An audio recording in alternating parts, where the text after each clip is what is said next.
अस्सलामुअलैकुम दोस्तों, मैं हूं असलम आलम और आप देख रहे हैं गल्फ़ एक्सपर्ट। कतर में इस वायरस से अब तक कितने लोग मुतासिर हो चुके हैं, ये बात मैं वीडियो के आखिर में बताऊंगा।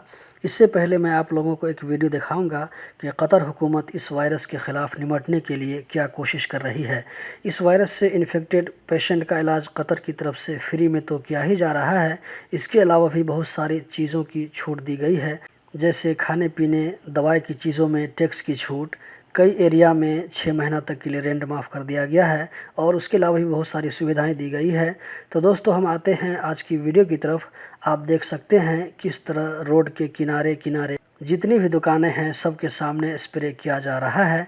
ये जो आपको बारिश के पानी की तरह लग रहा है, ये स्प्रे किया हुआ है। अभी रात के 10 बजे हैं। रास्ते में बलदिया की गाड़ी सब जगहों पर स्प्रे करती नज़र आ रही है। जहाँ जहाँ भी इस वायरस के होने का ख़तरा है, सब जगहों पर स्प्रे किया जा रहा है। दोस्तों, ये अलखोर का मेन रोड है, स्ट्रीट नंबर 880। आपके एरिया में भी हो रहा होगा।